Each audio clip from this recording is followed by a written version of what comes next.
Welcome to Telling the Tale, the show where your points don't matter and everything's made up. I'm your host, Mitchell Farley Wolfe, and today I'm joined by my co-host, Dustin Jackson. Say hi, Dustin. Hi, Dustin. Where we're going to talk about the very first episode of Telltale Games, Strong Bad's cool game for attractive people, Homestar Ruiner. Dustin, I'm so psyched on this. We finally get to talk about Strong Bad. Yeah, we've brought it up once or twice. I'm very surprised that I haven't, actually played through this whole season before. I love Homestar, I love Strong Bad. I don't know why I just never jumped into the rest of this season. I've only ever played this first episode we're going to be talking about before.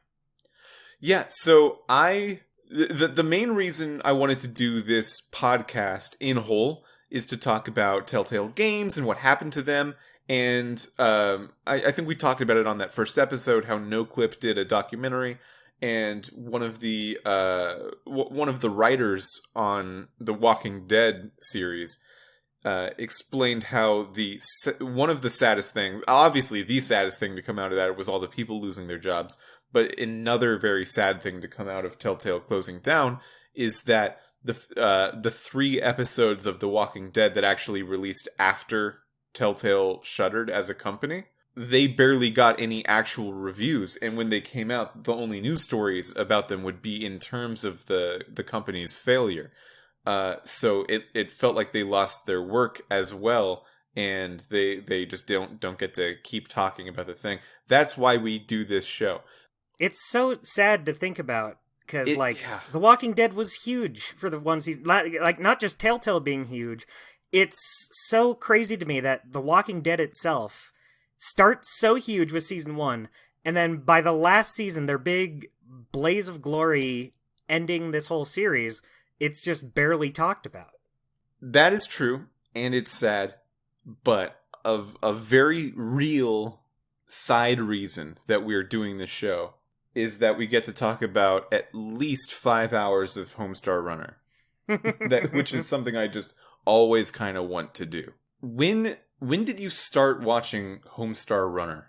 Oh boy, I was probably in junior high. I don't remember exactly what year. I don't even remember how I came around it. I don't know how I found it. It's at least a 20-year-old memory, right? Yeah. Oh, well, I don't know. Maybe not When quite. did Homestar start? I don't know if it was 2001. I think I might have found it. The website was created in 1999. Holy shit, that long ago? Yeah, but I don't think it fully got off the rails until 1 or 2 years after that. But it was around, and I think it had a few cartoons, at least, in 1999. Alright, I feel like I must have found it around, 2002, 2003. Yeah, it took a little while for the Strong Bad emails to start showing up on the website as cartoons, which definitely seemed to be the thing that started drawing people in much more. Mm-hmm. It kind of took over. Yeah. The tunes themselves were the big draw at first, but then Strong Bad emails just kind of took over the whole site. It became, the reason to go. Strong Bad kind of usurped Homestar as the main character. Yeah, it's sort of an Urkel situation where he wasn't supposed to be the main character at all, and then over time his popularity just demanded that he be raised in importance compared to the rest of the cast members and just became the main character. If the website wasn't called homestarrunner.com, I bet it would have just been an official takeover, and Strong Bad would be the character. I guess he sort of is, because by the time 2008 rolls along and Strong Bad's Cool Game for Attractive People comes out, there's no homestarrunner.com presents in the title. There's no Homestar Runners Strong Bad's Cool Game for Attractive People. The brand recognition in the title is Strong Bad's name. Yeah. Yeah. Homestar is kind of, I would say of the whole cast, Homestar is still probably the second most important, one of the ones that shows up the most. But yeah, Strong Bad just totally took over, and for good reason. Yeah, I think if you don't include this series of video games, the two most important characters are definitely Strong Bad and Homestar Runner, and they are probably equal. But this game puts Strong Bad over the top. And this game was a very important game because from the early 2000s, basically until around this game was coming out, the website would update with a brand new cartoon, at least a few minutes long, every single week, in what I have to only imagine is a Herculean task of productivity. I don't understand how they did it. It's crazy. I can't imagine doing a whole new thing every week. Like, it helps that the cartoons are, they have character assets that they can just reuse for everyone, but still, you're still doing some new stuff, and you have to write a whole cartoon and animate a whole cartoon. Yeah. Even with assets you can just reuse, like all the characters, that's still a whole ton of work to do every week. This is an unscripted conversation that I don't even really edit for content. I just edit for sound and put it out on a website without thinking about it. And even making this podcast isn't very trivial to do every week. It's something that I still need to put a lot of time into. This is a huge, huge job for the Brothers Chaps, who are Mike and Matt Chapman, the creators of HomestarRunner.com.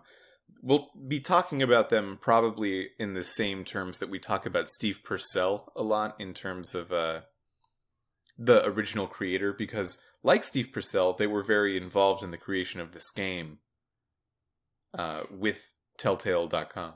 Telltale.com? Telltale Games. They had a website. Yeah, for a bit. They were like the main writers on all these games too. I think someone from Telltale was credited as one of the main writers too, but for something like this, it makes total sense. Something with like such a very specific sense of humor. You got to have the guys who do it. Yeah, so I looked that up. I wanted to see what the writing process for this game was, how much was Telltale and how much was Chaps. And it turns out the way they did it was they would have a brainstorming session with the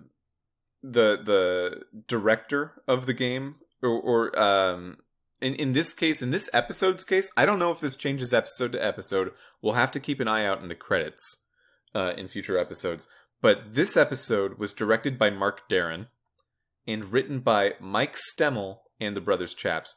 And what they said they would do for all of these writing sessions is they would just have a phone call with the Chapmans on the other end, and they would just brainstorm all the different things you could have happen in the Homestar Runner universe. And then eventually 5 episode topics sort of came out of that, which Telltale would then synthesize, and then Mike Stemmel would be like the main actual writer of it, and then he would give that script back to the Brothers Chaps, who would edit it and make some changes here and there to bring it more in line with the brand and kind of Homestar Runnerify it. Yeah, the world it was already inhabiting. And then they would send it back to Telltale, who would give a final edit for design and programming reasons. And then that would be it.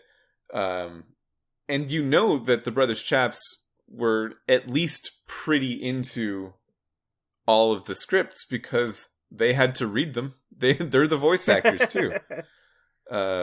Yeah, they're the everything for Homestar Runner, so like they know exactly the way things should be.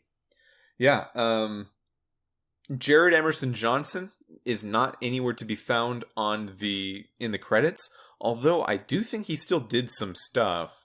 But the music is very Brothers Chaps, so they're providing their own music. Even though it's original music, it's not even like from other Homestar cartoons.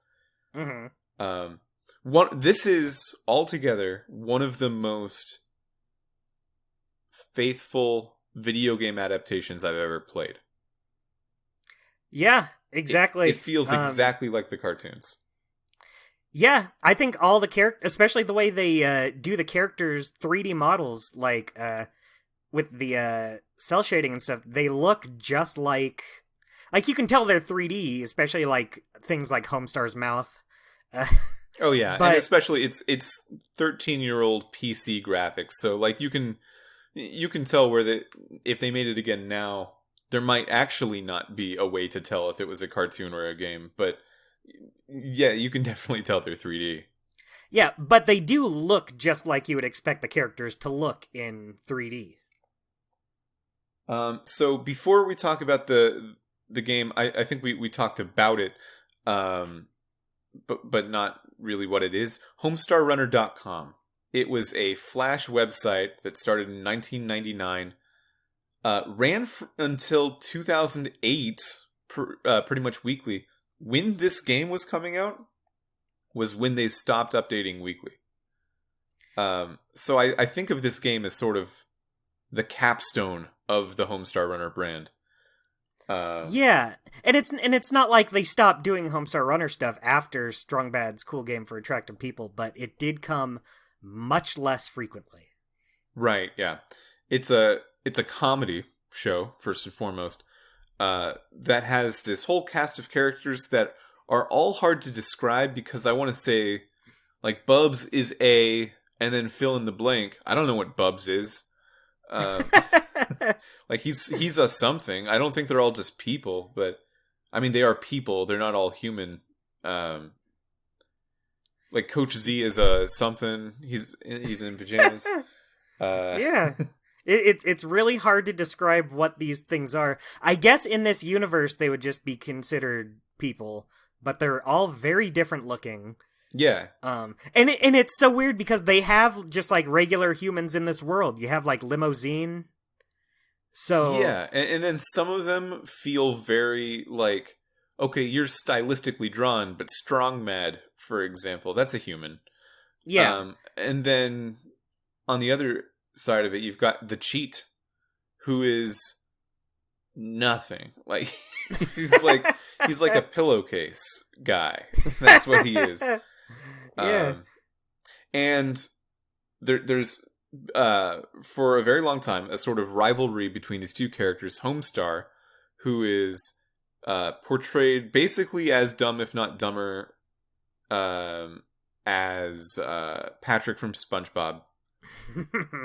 He's a terrific athlete. He's a terrific athlete. That's another thing that he is. He's always doing running around and jumps.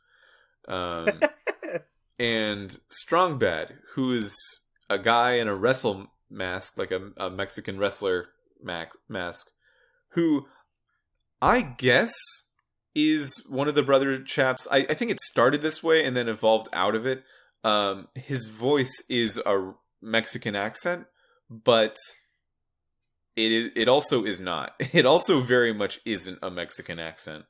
It starts more Mexican accenty and then just kind of becomes its own thing. I don't want to say there's no accent there, but it's just kind of a Strong Bad accent. Yeah, I mean, the way that all of these characters talk, it's weird because, side note, Dustin and I are getting ready to play a Dungeons and Dragons game, and I've been researching a bunch of stuff to hopefully do a good job at it, and I've been looking up some accent stuff to see like how DMs typically use accents in games. And one of the things I keep reading is like, don't be afraid to use a real world accent because it's pretty much impossible to just come up with a new, completely original accent. And while I read that, I was thinking like, yeah, that would be hard. But now thinking about this game and the world of Homestar, every single character definitely has an accent, and none of them are real.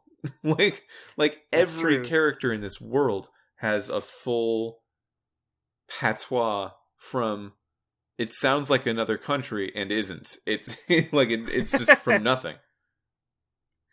Yeah, I mean, Homestar kind of has like an Elmer Fudd thing going on, where he talks like this. He's always sound more like this. Yeah, that might be more of a speech impediment than an accent. Yeah. But then the way Strong Bad talks is not Mexican anymore. It's now it didn't stay that way for very long. Probably only like a year of cartoons, and then the next few years of cartoons were like it took the growl from that accent and then sort of expanded it into its own thing. Can you do a Strong Bad? I could totally try to do a Strong Bad. Strong Bad kind of sounds like this. Yeah, all right. Acceptable. Thanks. Yeah. If we talk about every aspect of Homestar Runner, we will be here for a while. But there's a lot of just wonderful things about Homestar It's Runner. a hoot and a holler. It's a hoot and a holler. And it's all still up for everyone to watch. Go watch. It's all on. They have them all on YouTube. They have them on their website. Flash is dead, but I think they figured out a way to keep everything. Actually, yeah. What'll happen if I go to it right now? I'm typing in homestarrunner.com.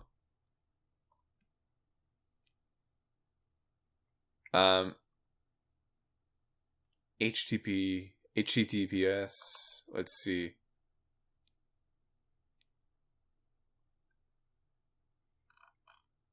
I'm waiting with bated breath. Oh, I am too. It looks like it's just not loading. Oh, it did load. Oh. Yeah, there's a on the website, and the UI of the website itself appears in the game, which is pretty cool. There's a button in the upper right-hand section that is always advertising like the latest cartoon they did. And it used to say what it was because they were updating it all the time. But now it just says latest tune. If I click latest tune, I wonder what the latest tune is for homestarrunner.com. Whoa, they have a mobile version of the website too. I'm looking at it on my phone. They have the latest styles, store. Oh, I need to get that Talking Strong Bad plush. The latest styles. Yeah, latest styles, I guess, is just various updates. They have Disc 4 of 12, World Games, Old Crap Corner, that weird egg thing from, like, 2001. Oh, man, this is great. We can't do a podcast about looking at the Homestar website. Can I do one more? Yeah, Just because it kind of ties into what we're talking about. Of course. One of the updates is Post-Flash Update. And the subtitle is, What Happened to Our Website? What happened to our website?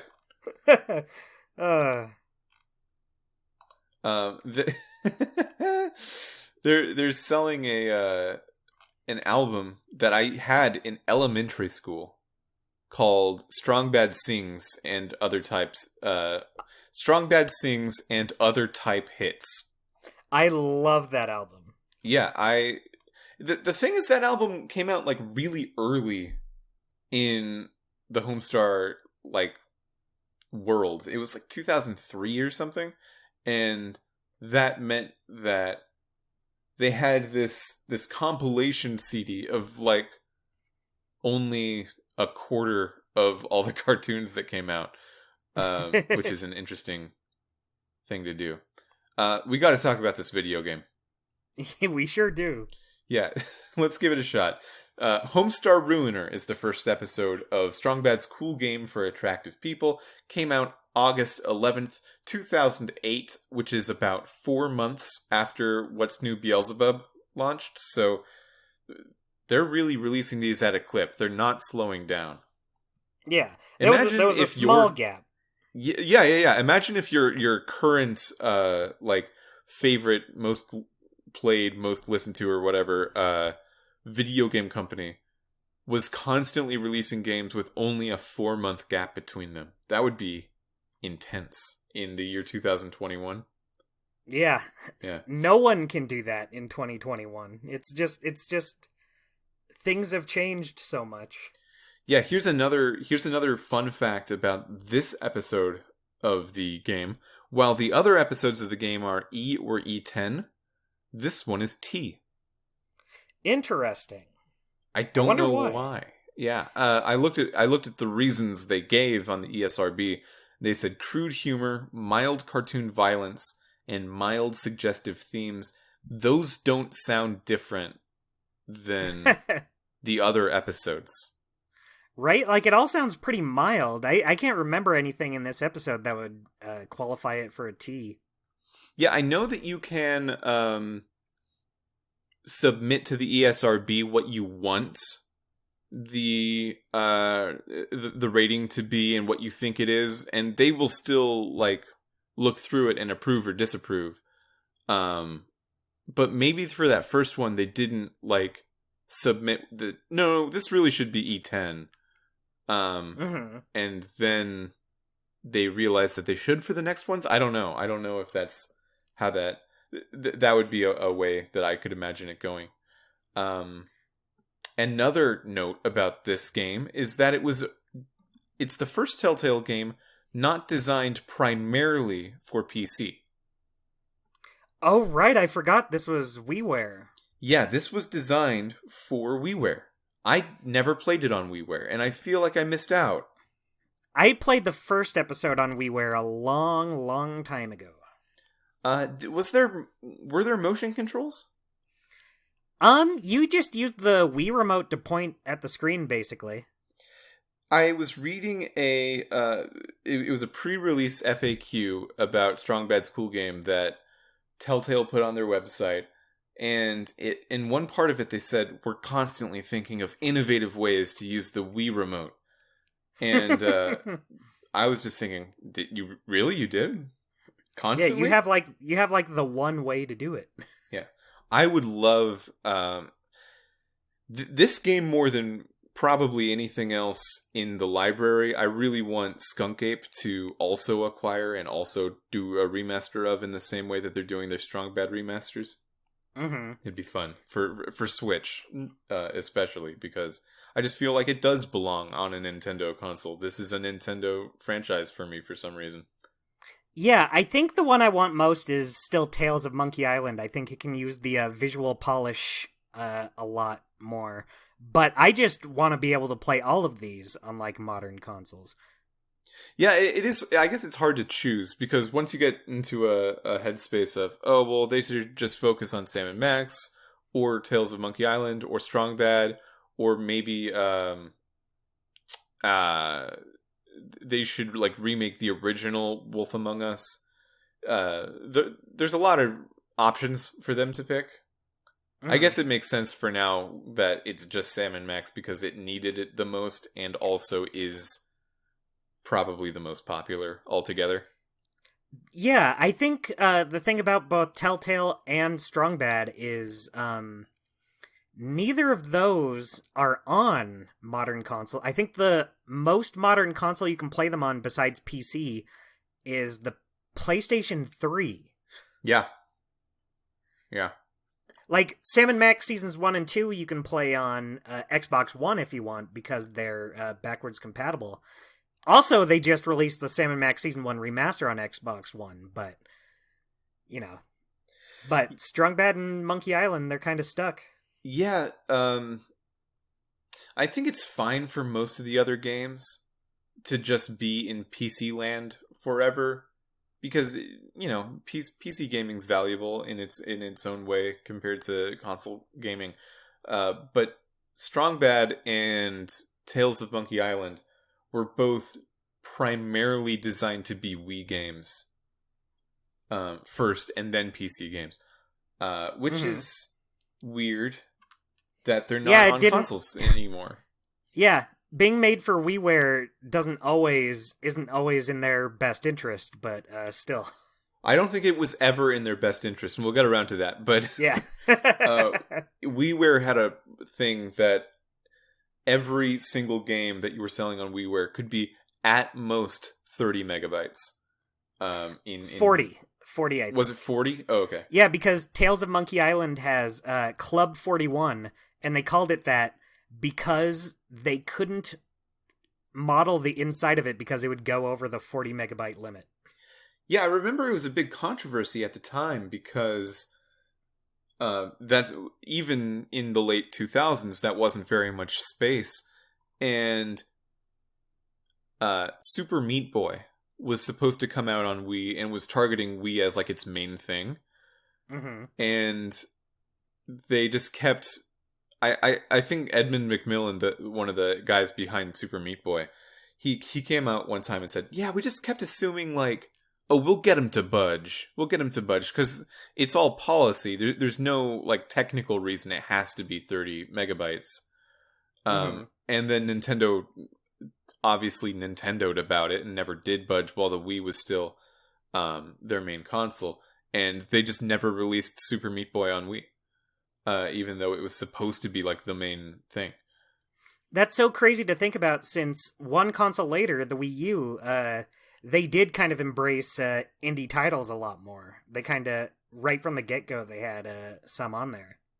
Yeah, well, the phrase indie really turned around in the early 2010s, because Reggie Fils-Aimé, who would later go on to champion indie games and stuff like that as the president of Nintendo, he's quoted as saying, I wish I had the quote right in front of me, but he was asked about the megabyte policy, and he said more or less in different words, I wish I had the exact wording, we're not going to change our entire company policy around some hobbyists. Ooh. Yeah. Hobbyists. Some hobbyists. That's an aggressively anti-indie take. Yeah. Aggressive. I think he was trying to evoke a similar feeling that they had in the 80s when all of the Atari games were trash and Nintendo Entertainment Systems had the seal of quality games on they had the seal on the games that I guess made people think that they were better games. Turned out to be more marketing than any actual level of quality, but yeah, I think they were trying to say like indie titles are mostly bad. You know, we're taking the diamonds and the rough, and yeah, Ninja Bread Man. Yeah, Ninja Bread Man. That might not have even been before like Braid and Castle Crashers, so that was a pretty antiquated take.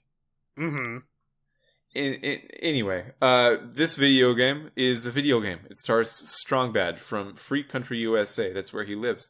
And it opens with a little musical number. I love this song. I love all songs.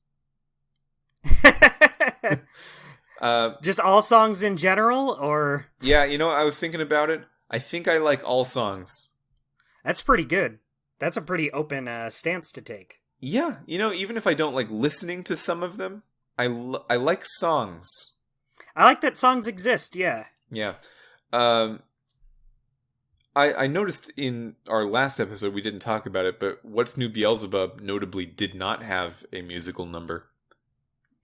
Oh, that's right. Did episode 3 have one either? I guess it had, like, the musical raves, but I don't think it had, like, a song. Yeah, I guess it didn't. Season 2 kind of down... Because in Season 1, you had a song, like, almost every episode. But then Season 2 kind of downplayed... You still get some, and they're great songs. But it didn't feel like as big a thing. But we open up this episode with a wonderful song.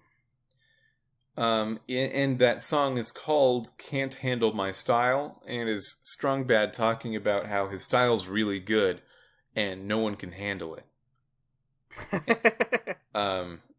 And he would implore you to please stop trying to handle it, unless you're a lady, in which case you're cordially invited to take a giant slice of his style. That's our Strong Bad. Yeah, it's a good... I think it sets the tone quite well for a game where, more than the cartoons, I think, you have to reckon with the fact that Strong Bad is not cool and thinks that he is. Because you have to be Strong Bad. And in the cartoons, you're like, yeah, he's posturing. You don't actually think of him as a cool person, probably. But here, you're really thrown into just, like, being Strong Bad. And everyone in town kind of hates you, at least a little bit. But that is completely lost on you. You just think you're like the coolest shit in the world. And everyone actually likes Homestar, which is probably why Strong Bad doesn't like Homestar. Because they like him and they don't like Strong Bad. Yeah, well, some people are kind of... I think most people like Homestar. Some people are kind of off and on, like Marzipan. Yeah, Marzipan, who's dating Homestar, is ambivalent about the fact that she's dating Homestar at best. Although I think that I would say she wants it to work out. Yeah, I'd say Homestar is more oblivious to it. Like he just thinks, "Oh, I have a girlfriend," and yeah, like it's a thing about him rather than her. The fact that he's dating her. Yeah, but you know, it's not malicious. He's just not very smart. No, yeah, he's completely empty-headed about the whole life that he lives. I would say overall, Homestar is a cool guy most of the time. Overall, I don't know. I think that Homestar is an extremely likable character. Yeah, and if he was a real person in any way, it would be not good for that person. If any aspect of him was put onto a real human life person, I'll say that, that would be extremely bad and sad, and I would not be glad for that person. Yeah, well, unless they're as oblivious to it as Homestar is. I think that would just... if you actually get that way in real life, you just get... That comes off as extremely sad to me. That you would live your life in that way. Constantly being robbed, like being beat up and not really understanding why. Not understanding why. Yeah, I mean, I guess so, but you know, as long as they're happy, I guess, like, yeah. You can pity them, but as long as they're not feeling too down about it, I guess it's fine. Well, it's interesting that we've taken this approach to talking about Homestar because the episode after that little musical intro starts with Strong Bad going onto his computer and checking his email like he does all the time, and answering an email from a fan, which I looked up to see if these emails that start the episode out are actual emails written by real fans of Strong Bad, because on the website they are real emails. Mm-hmm. And I was wondering that too as I was playing it. As a kid, I sent in tons of emails trying to get Strong Bad to answer my email. He never did. I don't think he answered any of mine either. I don't remember any of the emails I sent, but I remember sending quite a few. I think in retrospect, I was such a young kid doing this. It's good that he didn't answer my emails, because I remember I would just try to create characters, and I would try to will them into existence by having them be in a Strong Bad email that he would answer. You were trying to make the next Homsar Senor Card Gauge. Yeah, I was trying to... I think I remember actually coming up with Coach Y, who is an alternative to Coach Z. And just most of the email was just describing the clothes he wore, and just he's exactly like this, so you don't even have to design him. Just hi, Strong Bad, have you ever seen Coach Y around? He looks like this. And then that would be the whole email I'd send in. Don't worry, guys, I made the Strong Bad email for you. Yeah, you just need to show him off to the side, and then he's always saying "What's up?" and stuff, and, and that's his deal. He's always saying "What's up?" But the email that Strong Bad gets in the episode is from someone wondering, if you hate Homestar so much, why don't you just beat him up? And that's the start of the episode. That's, I think, this game's version of the commissioner calls in Sam & Max. Just getting you off the ground, getting you a little bit of a piece of insight on the mystery you're going to solve. Yeah, so did you find out if these emails in the Telltale games are real ones or just made up for the game? I did. Unfortunately, they are made up for the game. They're not sent in by real people, but some of the incidental emails that you'll get if you ever come back to the computer later in the episode are sometimes at least based on real emails that you got. Yeah, I guess when you have like a very specific story set up, you can't just wait or wade through the emails you've already gotten to see what would just happen to stick. You kind of need to have a specific thing to get this episode on the road. Yeah, like one of the episodes later on in the season is about a battle of the bands kind of thing.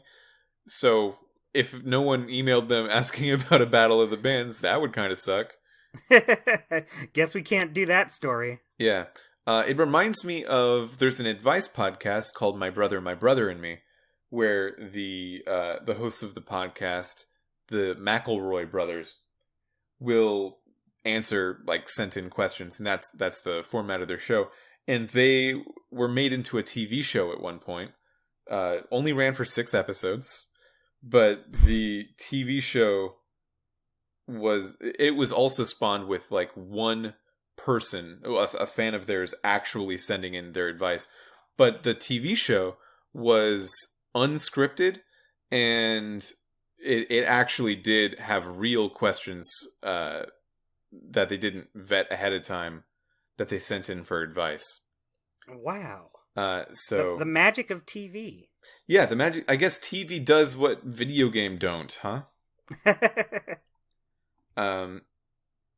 Yeah, so he goes to beat the snot out of Homestar. What happens after that? He goes to beat up Homestar, but he finds out that Homestar is, he is taking part in the annual Race to the End of the Race. Triannual, right? Triannual, yeah. Race to the End of the Race. That's my favorite name. Yeah, the Free Country USA Triannual Race to the End of the Race. I love it so much. So Strongbad is like, oh, well, if I can't beat the snot out of Homestar, I'll just beat him in a race. But the deadline was months ago, and the only 2 contestants are Strongbad and... not Strongbad, Homestar and Pom Pom. So Strongbad needs to sabotage Homestar Runner, and he does this in a myriad of ways. Yeah, and like a typical Homestar cartoon, it'll start by saying, hey, we gotta beat up Homestar. And then by the end of it, it's Strongbad helping Homestar to win the race. Like, it just, none of it... The initial premise is always immediately abandoned. Which is, I think, it evolves. It's a mainstay of their comedy technique, where they just don't keep talking about it. They're done talking about it immediately. I like that you can go to different portions of the Homestar world. You make a map, and you can just put any area you want to go to on this map, anywhere on this map you want to go. It doesn't really matter where you place them, since you just click on them and it'll take you to that spot. But it's a neat little thing. It's a neat little interactive thing. So I was actually kind of frustrated by that back in the day, when I was actually playing these as they came out. This was a frustrating thing for me. Because I was always like a lore guy. I wanted to know all the lore of the world. And this game presented an opportunity to be like, oh, wow, you actually have to walk around the world of Homestar. So we're going to see some stuff about like how it works that you'll never see in the cartoons themselves. And that is true to a point. But the fact that the map was like actively uninterested in telling you where anything was in relationship to everything else, like that was something I wanted to see that was refused. Like, how far away do Marzipan and Strongbad live from each other? Which is not like an important thing at all, but it's something I did want to know. But in playing it now, I think it's actually pretty clever. Especially with the knowledge I have now that I did not have at the time, that basically while this game was coming out, there would be more Homestar cartoons for the next, like, decade. But it's basically over. I didn't know it was over at the time. I don't think anyone did. But the idea after this, they kind of moved on to different projects. I know one of the brothers chaps, Mike Chapman, I think. Wait, which one's the main one, Mike or Matt? The main one? I feel like that's mean. That's underselling. Yes, but like one of them does like a million of the voices. Yeah, well, one of them is not a voice actor. He does some voices, but usually I think just in Matt special is occasions. not the voice actor. Okay. So, actually, I don't know if it was both of them or just one of them, but I know one of them did like writing on Gravity Falls. They worked on the Aquabat Super Show. Various shows. They even had a show on Disney for a while. 2 More Eggs. Sorry, I was wrong. It's Matt who's the voice actor. Okay. Yeah, and I know they worked on Yo Gabba Gabba for a while. Oh yeah, that makes sense. Okay. I don't see the connection, but yeah. Well, it's because they work with that kind of crew on various projects. So the Aquabats had a TV show, and Matt Chapman worked on that, and they did various Homestar collabs. On one of the Aquabats albums, they just have one of the songs that has Strong Bad and Homestar on it. Cool. And they do live concerts, and sometimes Matt Chapman will come out, and they'll play Trogdor live for people. And probably my favorite one, so on the Aquabat Super Show, there's an episode where they meet a guy named Carl the Magician. And he's named Carl the Magician, but he's just Strong Bad. He's Matt Chapman. He's wearing the Strong Bad mask, but with a magician's hat on top, and he's doing the Strong Bad voice. He's literally just Strong Bad in live action, but he's named Carl. Carl the Magician. Yeah, it's pretty great. Yeah, I mean, if I was a TV studio, any time around 2009 or so, when Homestar was ending, or at least ending being regular every week, I would have given any amount of money to scoop those guys out, if not even for their style, but just for their productivity alone. Right. How fast they can push stuff out. It really is mind-blowing how fast they can do that. I do love that even though regular updates are over, nowadays, like they still put out Homestar stuff every now and then, and it's a wonderful little treat. It's like a little mini holiday whenever we get new Homestar stuff. Yeah, I think recently they put out a bunch of videos advertising a new board game based on Trogdor, who we'll see more of as this game goes on. Trogdor might be a better analog for the Urkel of Homestar Runner, actually. Where that's true. It became a huge thing. Yeah, Trogdor was just a little throwaway gag in a Strong Bad email where someone asked him if you could draw a dragon, and he drew this sort of S-shaped abomination with a big, beefy human arm coming out of the side of it. Coming out of the back of his neck there. Yeah, with some consummate V-shaped scales. I said consummate V's. And that's how you draw a Trogdor. And then it had a little song that went along with it. And that song went everywhere. Because that is like the epitome of internet comedy at that time. If it's about a thing that is sort of dumb, but it's a produced thing and has some, like, it actually sounds like a cool song, that is the funniest thing anyone had seen up to that point. Yeah, and like on Strong Bad Sings, it's like the opening song. They did a whole board game for it recently. That song was in Guitar Hero, wasn't it? That song was in Guitar Hero, yeah. That's crazy. I think it was there's with another other one songs in Guitar Hero too. Because It's Midnight by Limousine, which is a fictional band within Homestar Runner. I love Limousine.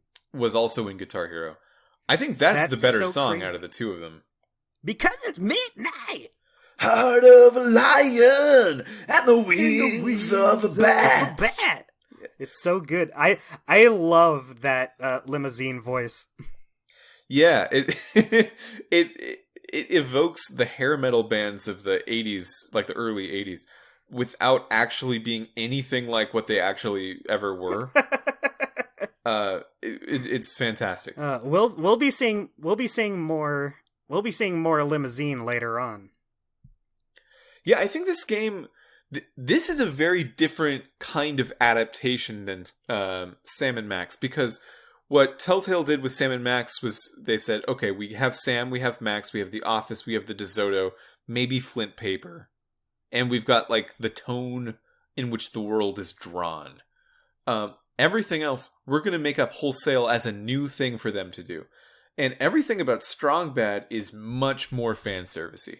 It's just like every episode of this game actually harkens back to something they could have spent more time on in the cartoons, but and was popular, but they just didn't. With maybe the exception of this episode. This episode is the only one that's sort of like its own little story. Next episode is about how the Homestarmy and Strong Badia were at war once, which is a thing from the cartoons. And the one after that is about all the fake bands they made up over the years, which is from the cartoons. And the one after that is about Dangeresque, which is a movie franchise from the cartoons. And the one after that wait is Trogdor. To get to Dangeresque. Yeah, Dangeresque.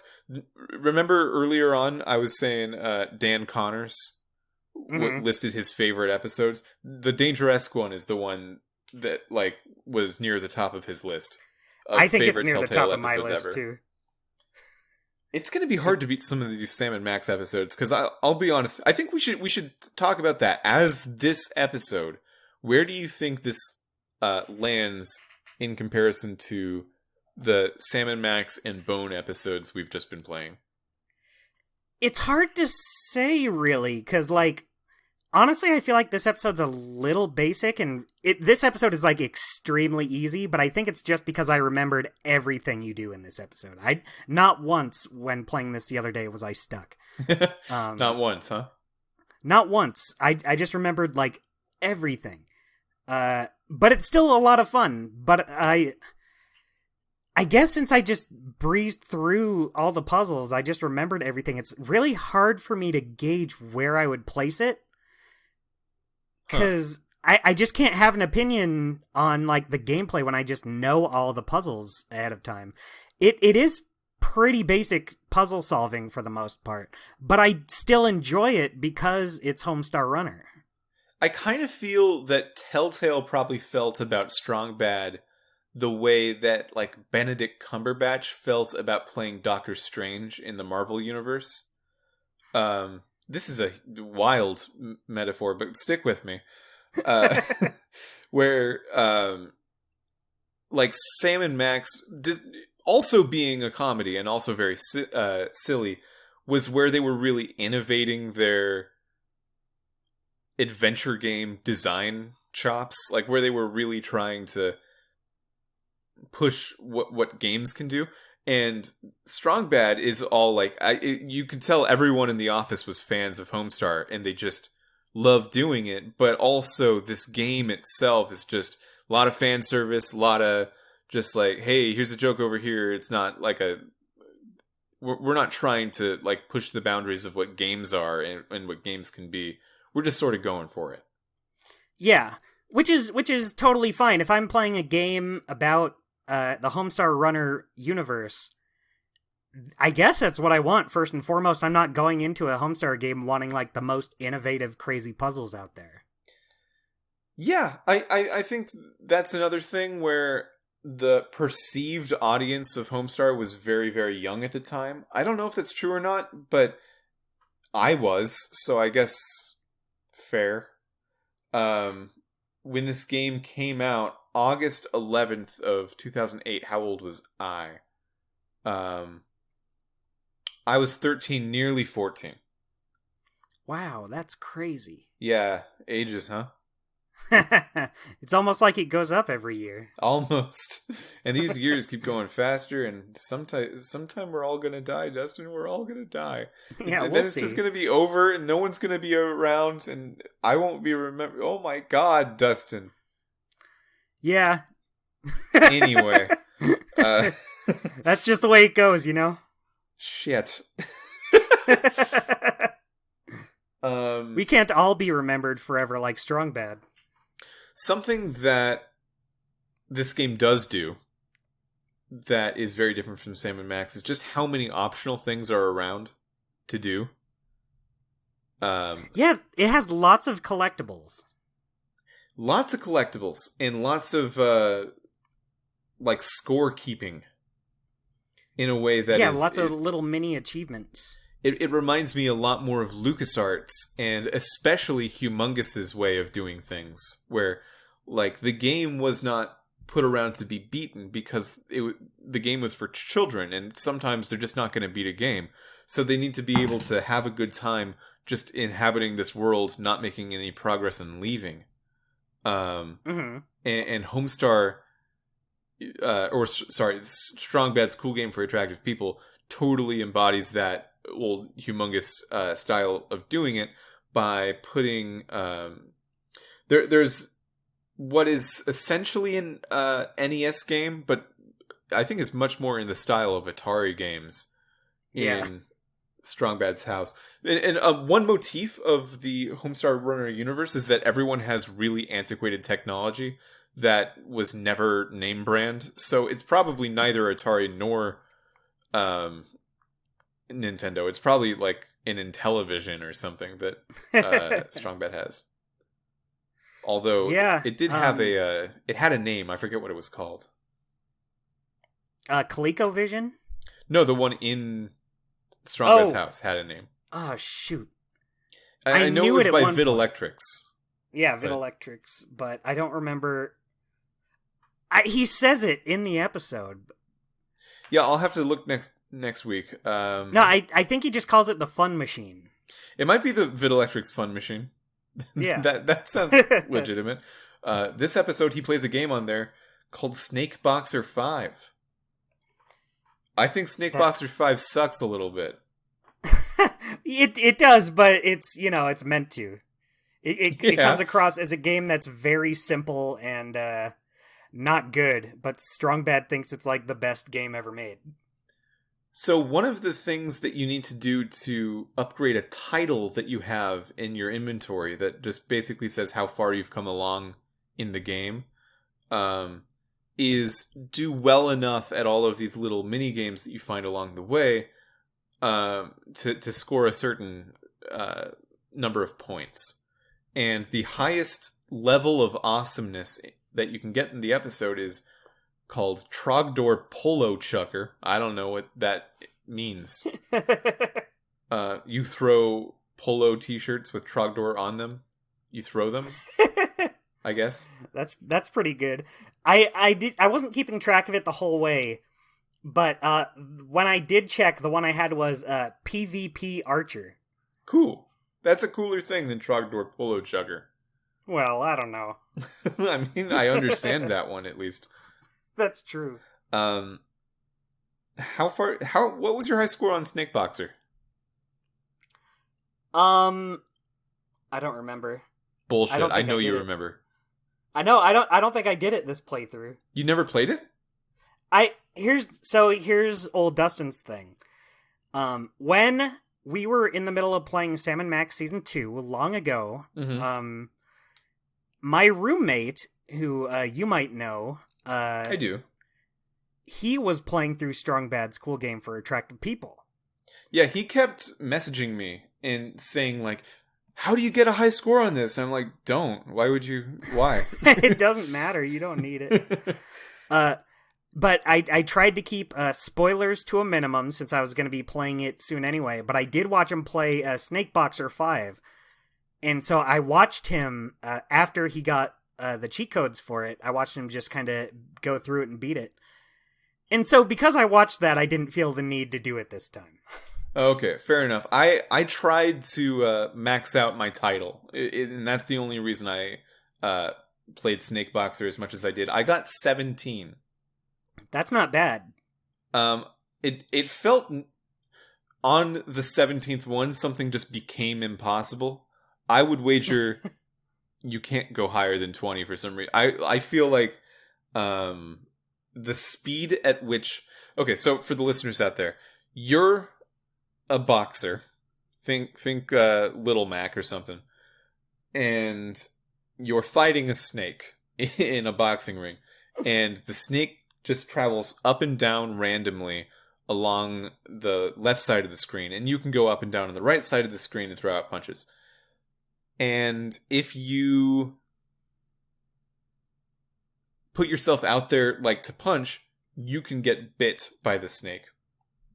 There is a cheat code that Strong Bad can find in his old copy of the manual for Snake Boxer 5, which is drawn in the Atari manual style, by the way. So I guess that's another point for it being closer to Atari than Nintendo.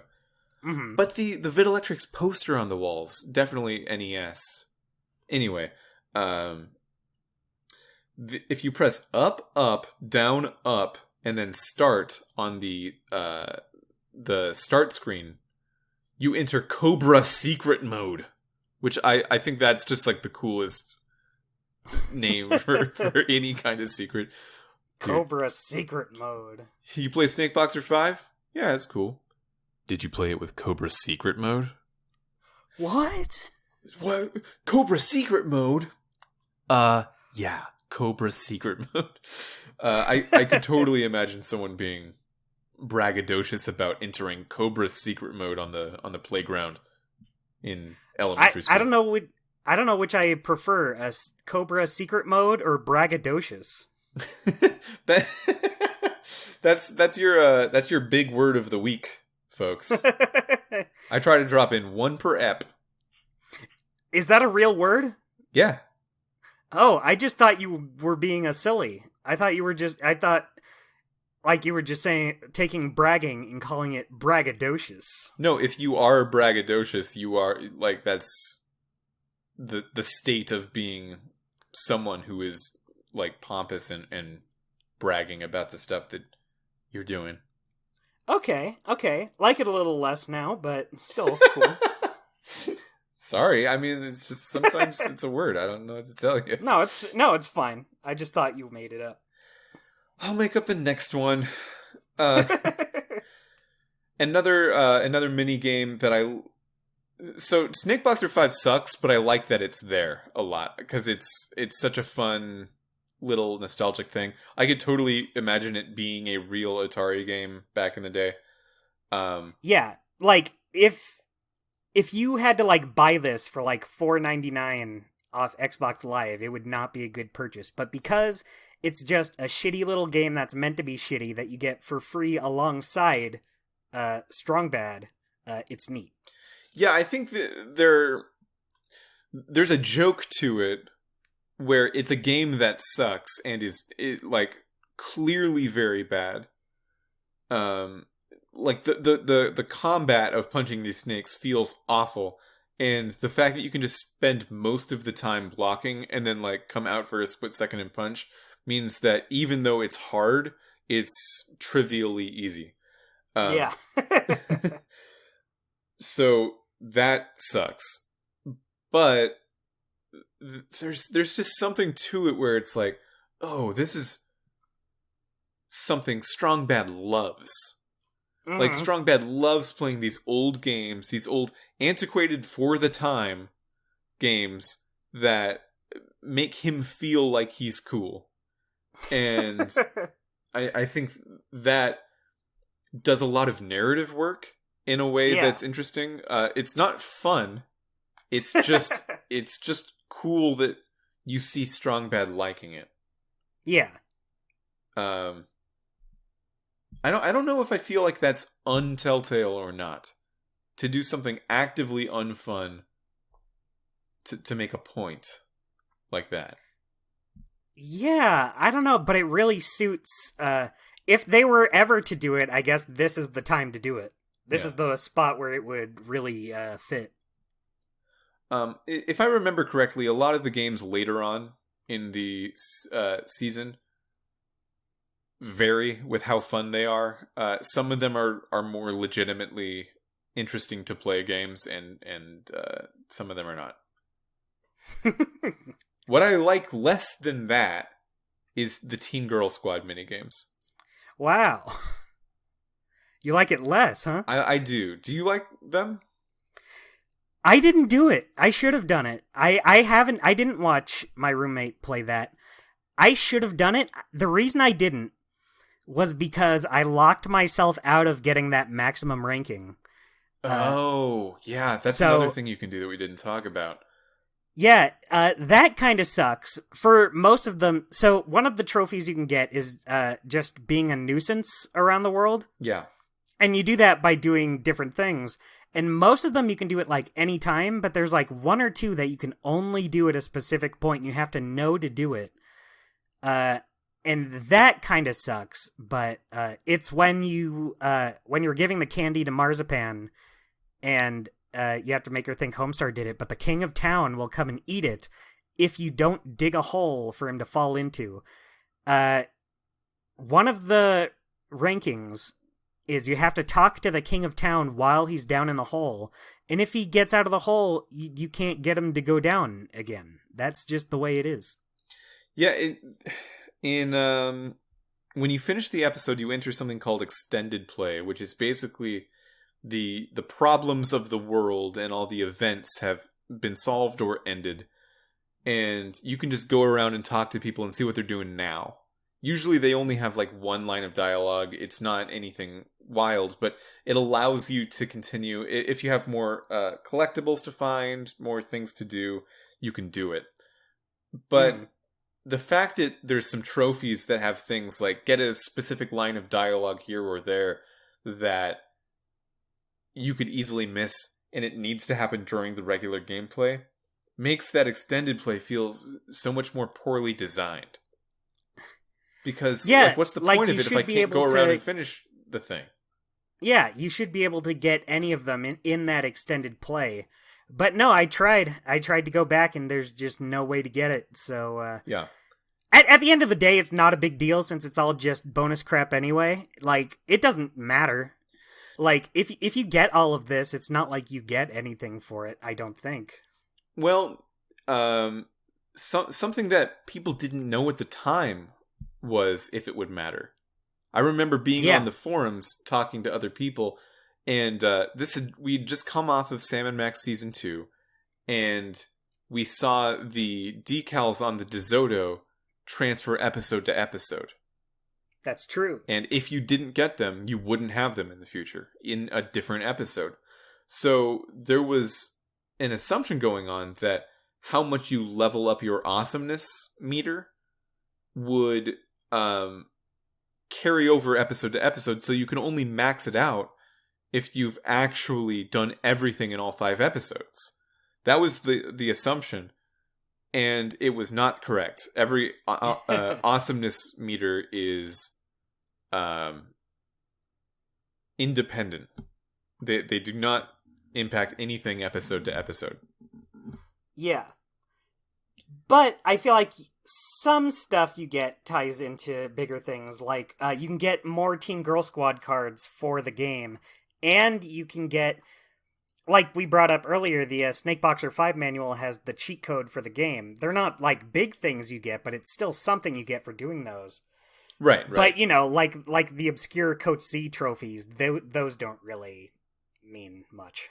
Yeah, but always they were sort of in the world of this one episode. They never...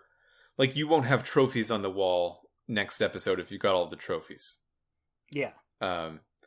Which I think they could have done. I think that would have been a nice way to sort of say, like, you know, do play all 5 of the Teen Girl Squad games throughout the whole season. Do play all the retro video games we've got on offer. And I guess that's the thing. I didn't feel compelled to do them on this playthrough. No, and I would recommend to our listeners out there, with these mini games especially, play them once, but don't go for the max score. Don't try to 100% Strong Bad School Game for attractive people. Don't worry about it. Don't trouble yourself. But it is worth at least experiencing the one time. Yeah, do play Snake Boxer like a little, just to see. But you can quit. It's fine. You don't need to. You don't need to be that guy like Dustin's roommate. Yeah, I'm not gonna worry too much about ranking up. I just want to go through and see the story through. I'm doing it for the podcast. So okay. You don't have to, but if there's a great linguistics gymnastics contender in there that I would only experience otherwise, I guess I want to see it. Yeah, exactly. That's why I like just talking to anyone you can. Yeah. Like in this episode, you get Homestar's phone, and you can prank call like anyone in Homestar's speed dial. So good. Only one of them ties into something you're supposed to do, but all the other ones are still fun. Yeah, and all the other ones are always like, Homestar, stop. Stop calling me. Yeah, everyone... One of my favorite things about this episode is everyone just believes Strong Bad when he's pretending to be Homestar. He has the least convincing Homestar costume ever. He has arms, first of all. And he does not do a good Homestar impression. But I guess all it takes is doing the speech impediment. And people are like, oh, that's Homestar. I love Matt Chapman trying to be Strong Bad, trying to be Homestar. It's so good. That's a tough thing. Because, like, how do you make one of your voices sound like another one of your voices while not actually just doing the second voice? Mm-hmm. It takes a lot of thinking. Yeah, that's some Daffy Duck, Bugs Bunny shit. That I was just about to bring that up. Yeah, that's a very top quality voice actor if you can pull that off. Yeah. But let's get back to the main story. We kind of went off on a side tangent. For like an hour. Which is fine because it's still... it's fine since it's still part of the episode. It's still something to talk about. But the main story is Strong Bad is trying to sabotage Homestar Runner, trying to make him look bad. And you do that in a few different ways. So, first of all, you want to make Homestar... You steal his clothes when he's in the shower. You steal onions from Marzipan's garden, make him rub himself with them, tell him he stinks. So when he's in the shower, you steal his clothes, and then he has to go out naked. He didn't have to go out in public naked, but he did, and he got criminal charges for it. True.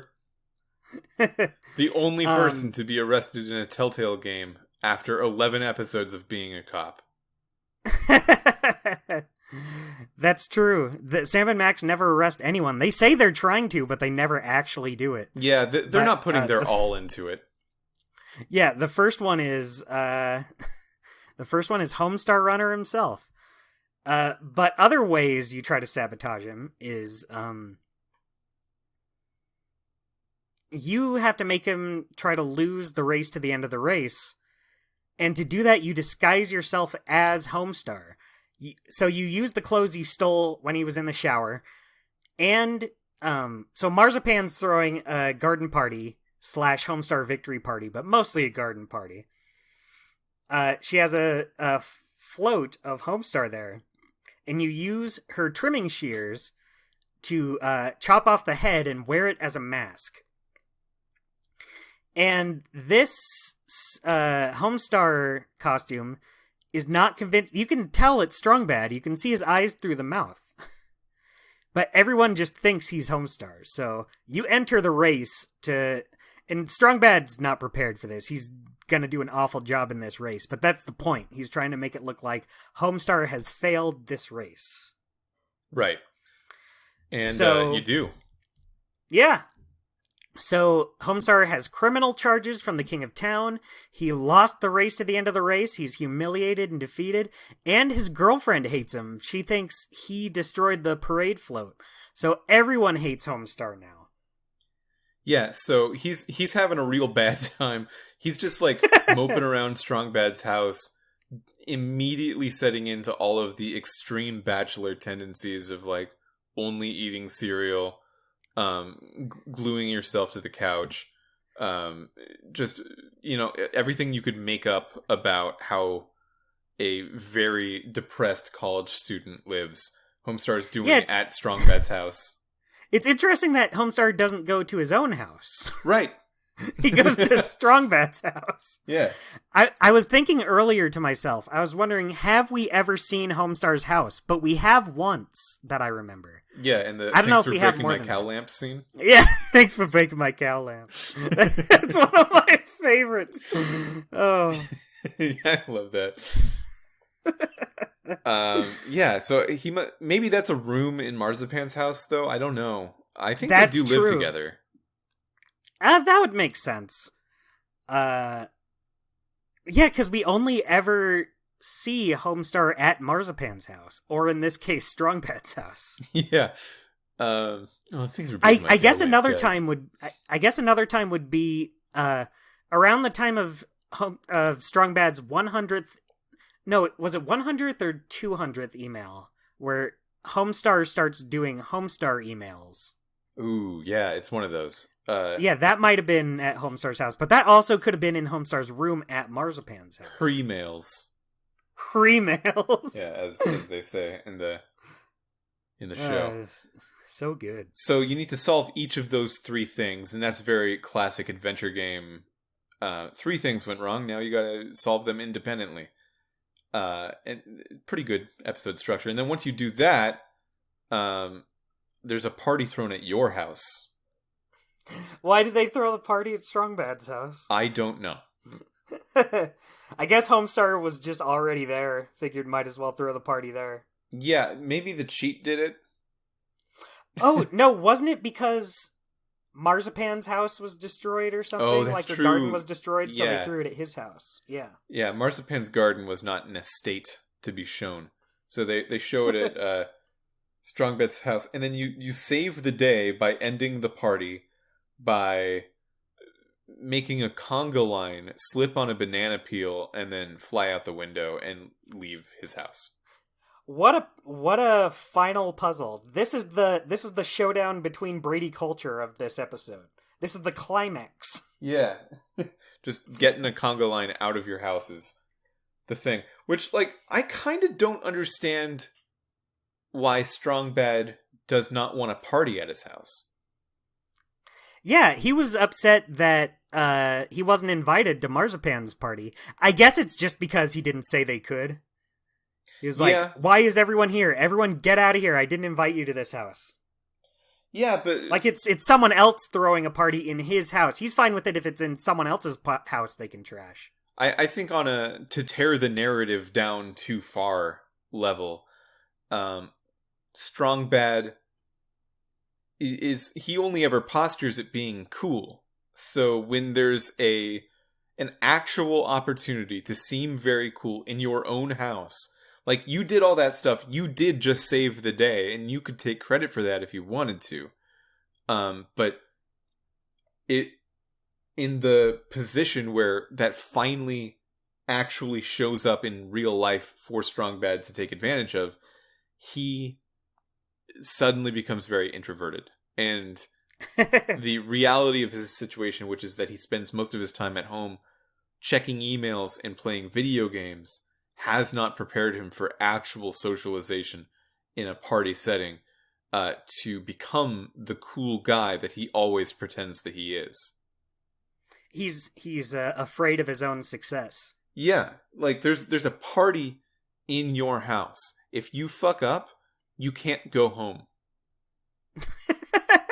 That's true. If you commit a party foul, and you just talk to someone and you realize hey man, I don't want to do this conversation anymore. The best you could do is go upstairs, but they'll find you. They'll find you upstairs. They'll find you.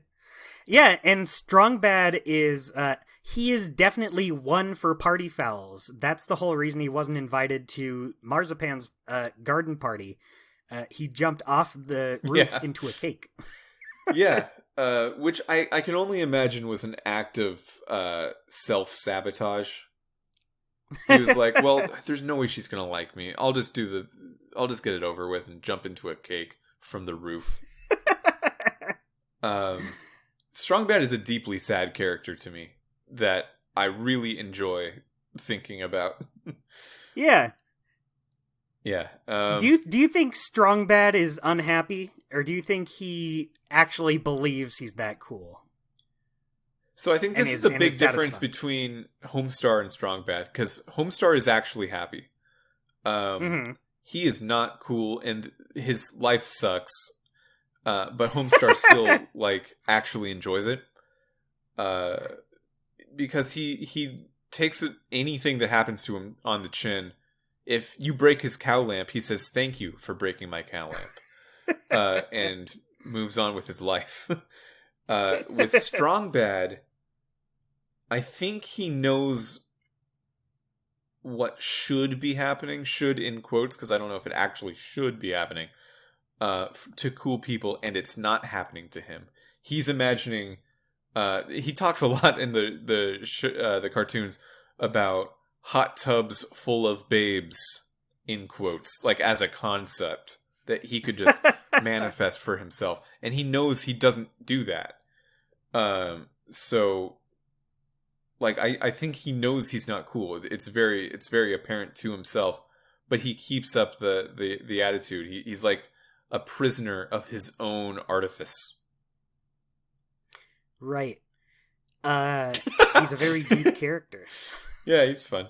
He also sometimes like types with boxing gloves, and that's funny because like, how do you do that? Yeah. He says, "Holy crap!" Yeah. Oh, holy crap! Oh, holy crap! Yeah, he does that. Should we talk about our segments? Before we do our segments, you asked me to do an impression earlier. Can I ask you to do one? Sure. I want you to do Strong Sad. How did I know you were going to do that? I knew you were going to pick sad. You were like, I have a feeling. Here it comes. Here comes Strong Sad.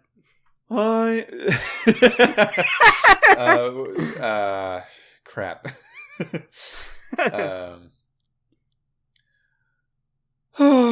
I'm strong sad.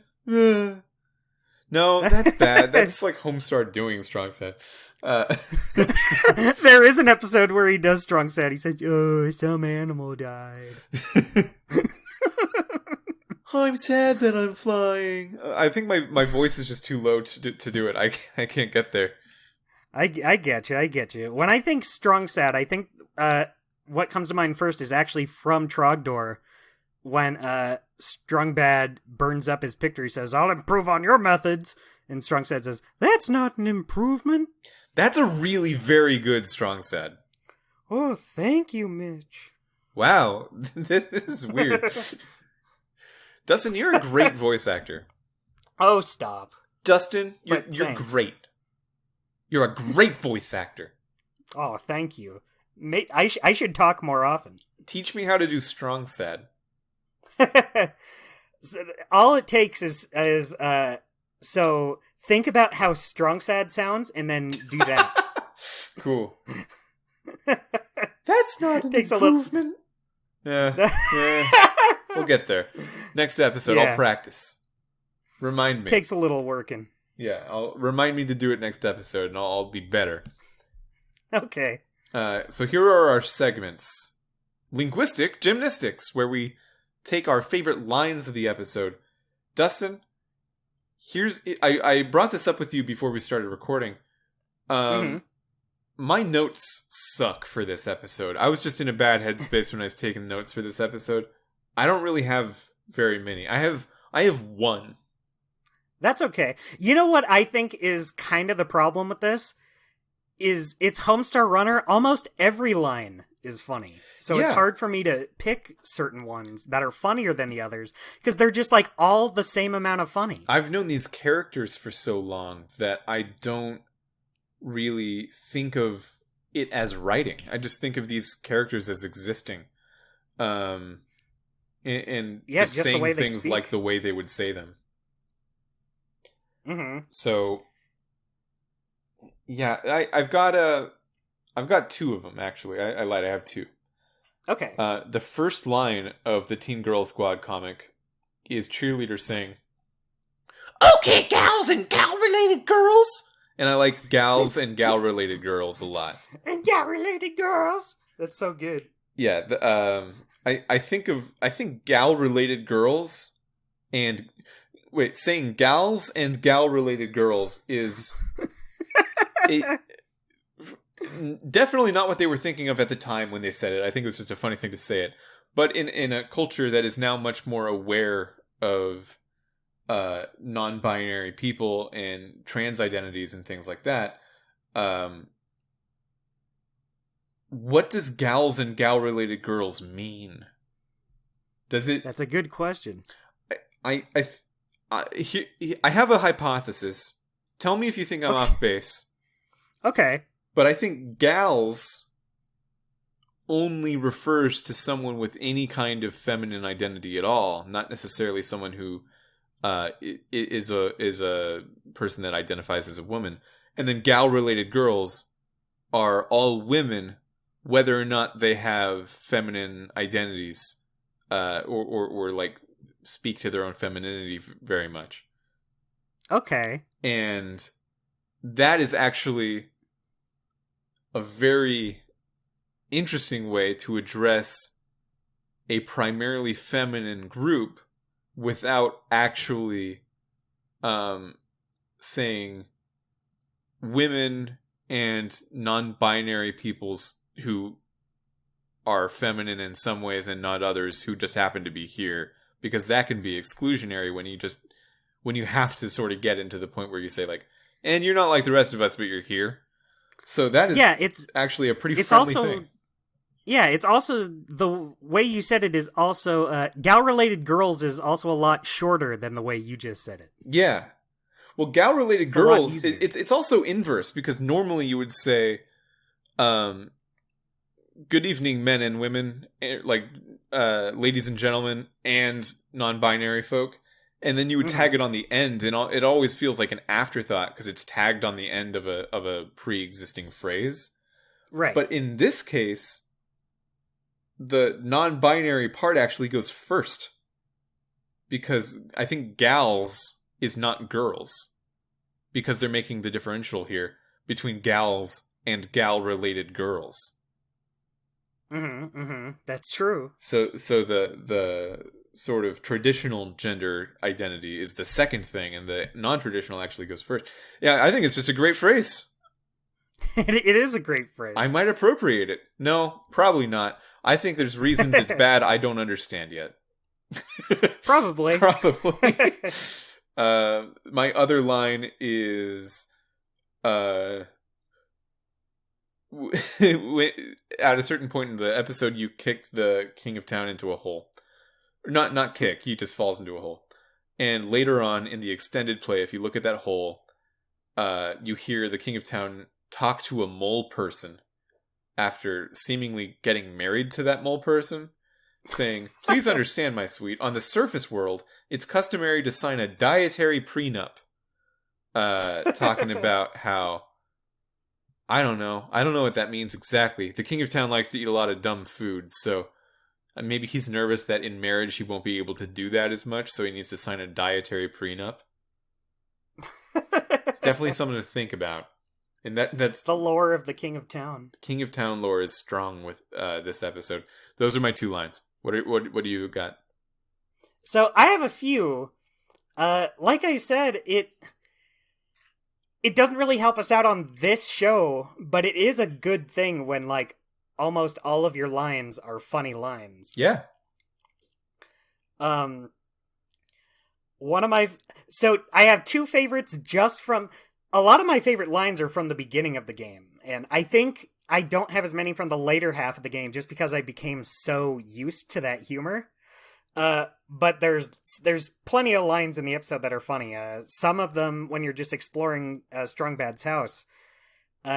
So they have the rave light switch from the rave email. Yep. You can turn it on, and if you do it once, Strongbad says, I sometimes get tired of that. Yeah.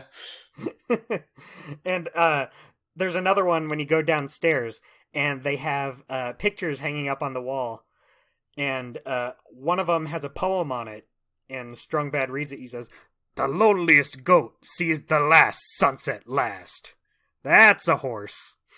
I forgot about that. I love that poem. That's a horse. The loneliest goat sees the last sunset last. I wonder if anyone on Etsy's made that to hang up on the wall. Yeah, okay. I'm looking it up. In the meantime, another one is when you kick the cheat into the dryer and then talk to it again, the cheat will start cussing you out. And Strongbad says, hey, do you kiss your hot mom with that mouth?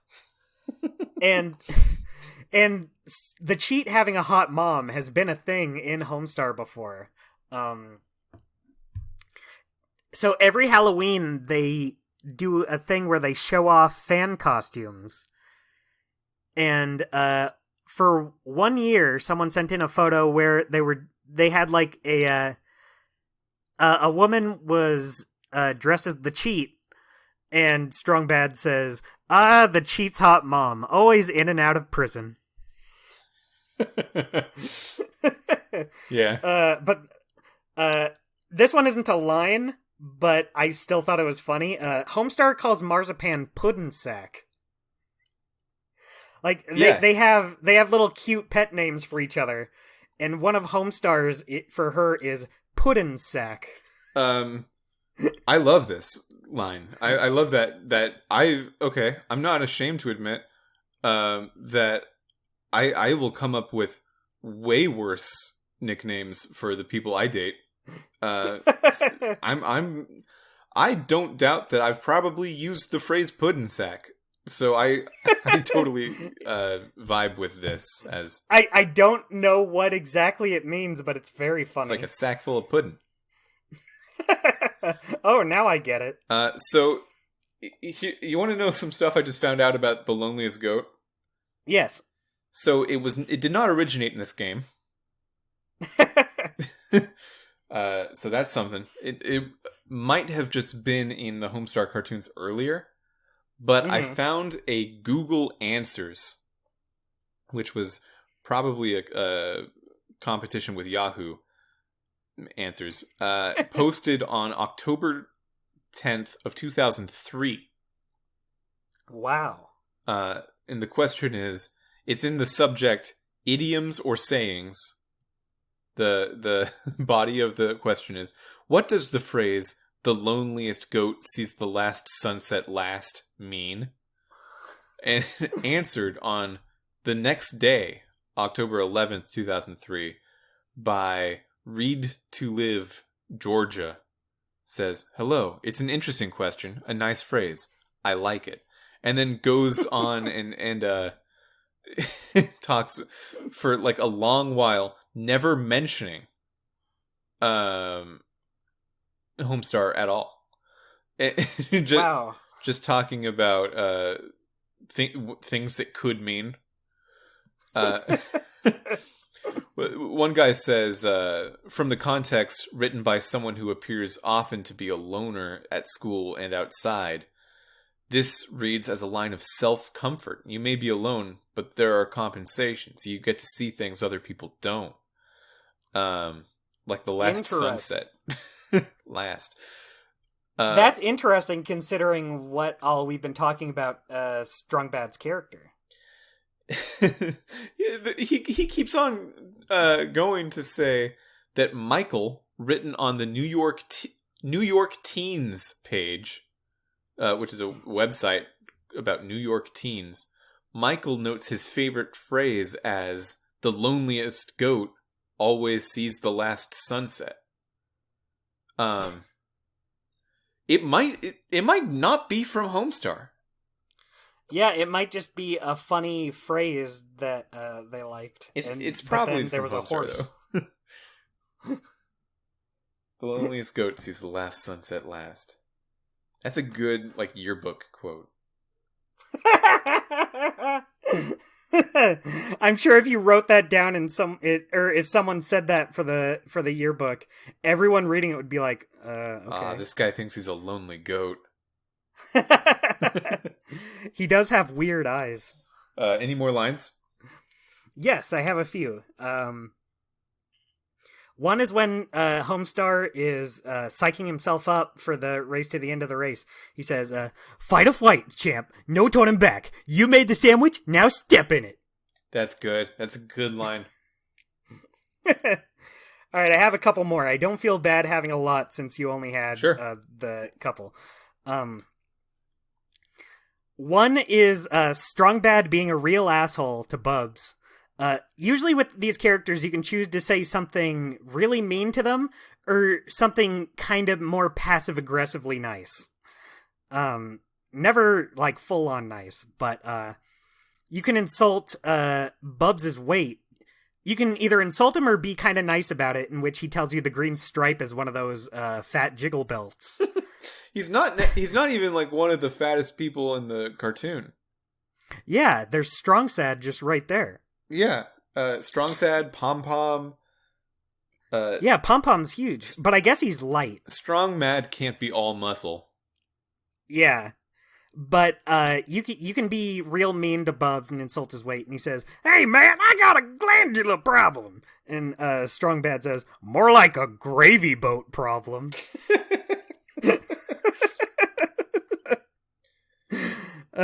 One is so you can shear a bunch of hedges into different shapes and you get a trophy for it. But anytime you do, you get a pile of hedge trimmings. And Strong Bad says, "Ooh, a pile of hedge trimmings. Can't ever have enough of these." Good. And so I got one more quote and then just one more thing I liked that I wanted to bring up before I didn't have the chance. One quote, so throughout the episode, you can dig in different places to find different things. But if you look at the pile of dirt left by digging that spot, at least in front of Strong Bad's house, I don't know if it's every pile of dirt, but if you look at the pile of dirt in front of Strong Bad's house, he says, "Oh, nofers, we got gophers." That is good.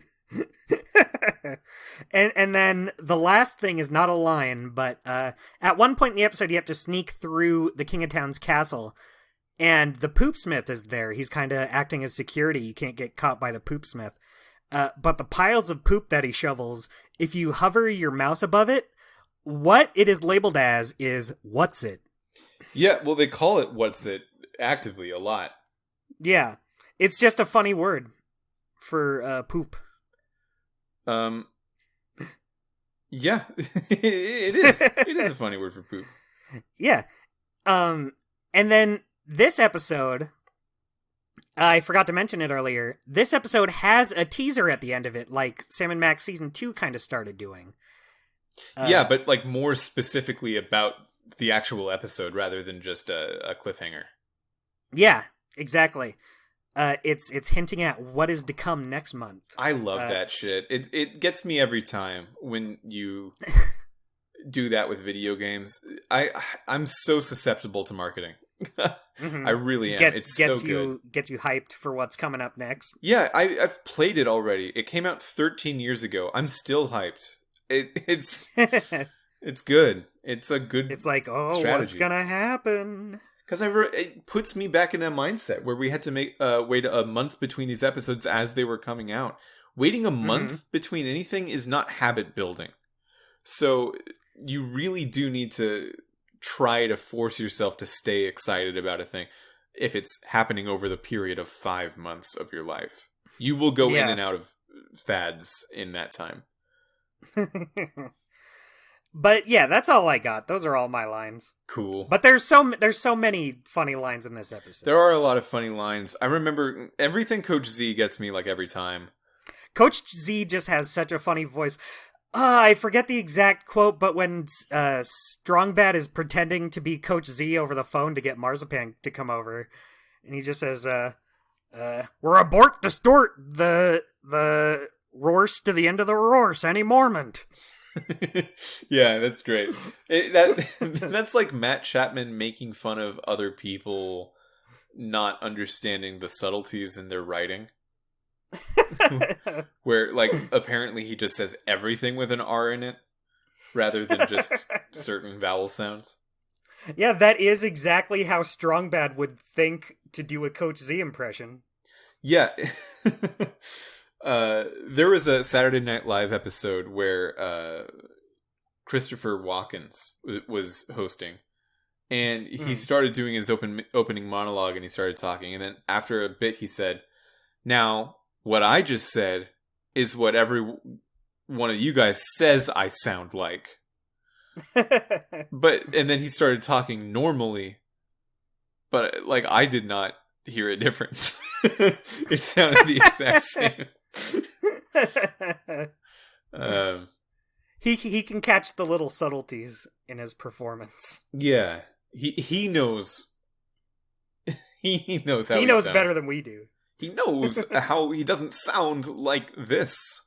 He doesn't sound like how you typically do a walking impression. Potent pickups, Dustin. Best potent inventory item in the episode. This was a last-minute one for me. I didn't write down a potent pickup until after we had started recording, but I knew what it was right away. Yeah. I put Homestar's head. Oh, okay. That's not mine.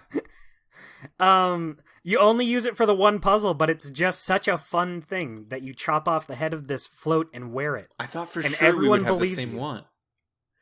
Oh, maybe I forgot what the real one is. The real one. No, that's fine. Do Homestar's head. Yeah, I just think it's funny. I'll say not just Homestar's head, the whole Homestar costume. Good, yeah. Yeah, what's yours? Homestar's phone. Oh, God, yeah, that should have been it. Yeah, no. You just get so much, you can call all of these characters. It's really good. All of the phone conversations with Homestar's phone are perfect. Not only that, but it ties into, like, multiple puzzles. Yeah. You use it a few times. So, yeah, it has a lot going for it. I think that one's the real one, but now we have two good answers. Yeah, and just all of the little phone conversations are so good at being the adaptation of a cartoon that this game is, being that it I don't really know if there's any other game I've played that is an adaptation that I've respected more than this game for being an adaptation of Homestar. Because I agree, it feels straight up like you're playing the show. Yeah, and because Homestar was like one of my favorite things as a kid, it was like Homestar, Banjo-Kazooie, and Pokemon for me. Those were my favorite things. That's a good selection. It's my three. It's my three. I think the only other thing I would say comes close would be the recent South Park RPGs, which go out of their way to look just like the show. Yeah, the South Park ones are pretty good. A lot of the more recent Dragon Ball Z games have come a long way in making 3D models look like they are 2D anime. So that stuff's pretty good too. Yeah, Fighter Z looks incredible. Yeah, definitely. Like on an actual technical level, I think this game has aged in a way that does not look as faithful to the Flash animation as it used to. That said, it still feels like the show. Feels like the comedy and writing and tone and like sound design and humor design of Homestar that it possibly could. Yeah, and I still think, for the most part, they do a really good job of making them look just like the characters in 3D. Mostly because a lot of the characters' faces, you can just, like, put on the model. Like, Strong Bad's face is just the drawing of his face pasted over his head. And, like, Coach Z is just eyes. So, who's your weekly guy? This is so hard for the same reason, Linguistic Gymnastics is hard, because they're all just so good. I already have that connection with these characters, and I love them all. But if I had to choose one, I guess I gotta go Strong Bad himself. Okay. He's funny the whole time.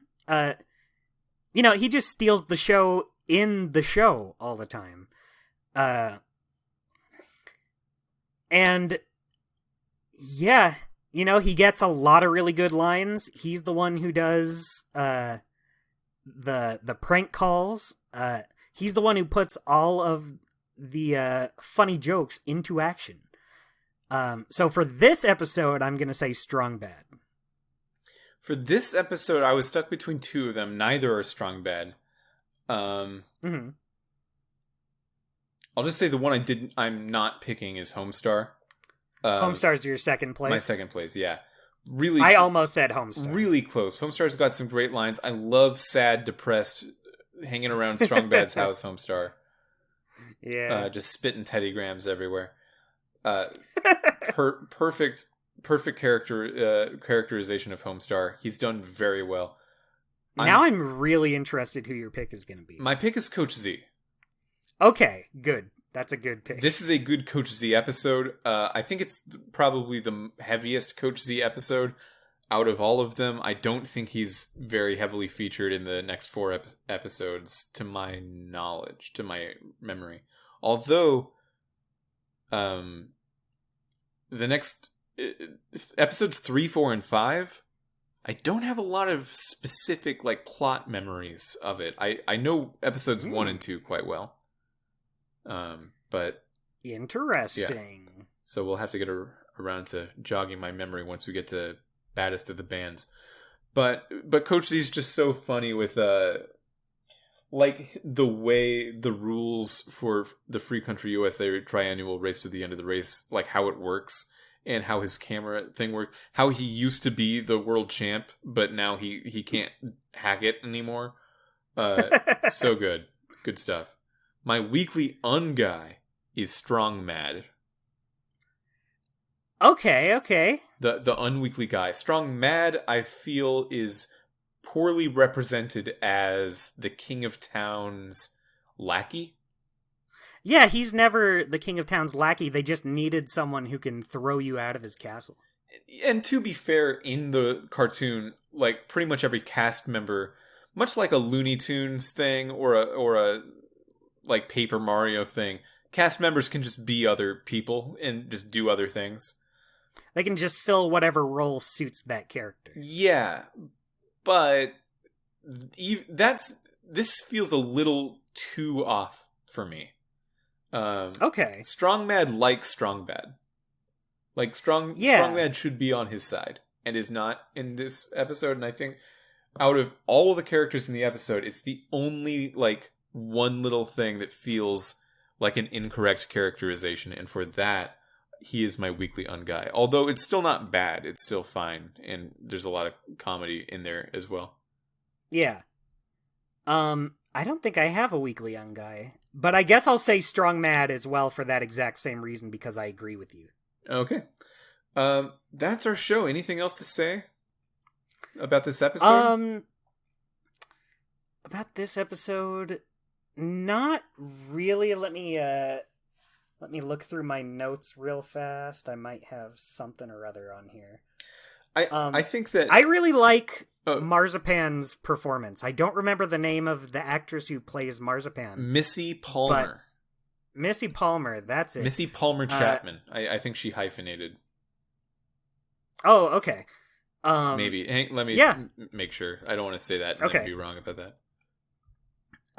But Marzipan just always has a good performance, and she has some pretty good standout moments in this episode, even. Maybe she didn't take Chapman at all. Missy Palmer. Yeah, just Missy Palmer. Okay. Yeah, she's great. She's a great Marzipan. I think I always thought it was a little mean, her casting at the very beginning of Homestar. Mm-hmm. Because to me it's clear that they picked her because she doesn't really act. She just says that's just her voice. And yeah, but I think it really suits the character. Yeah, well, I think there was a transformation that happened maybe halfway through the cartoons where at the beginning you could tell she was just saying the lines and maybe not even reacting to the context of the situation that the character was in. But then later on she would start acting more. And by the time that Strong Bad School Game for Attractive People came out, she's fully acting as Marzipan. She sounds mad at Homestar. It's great. Yeah.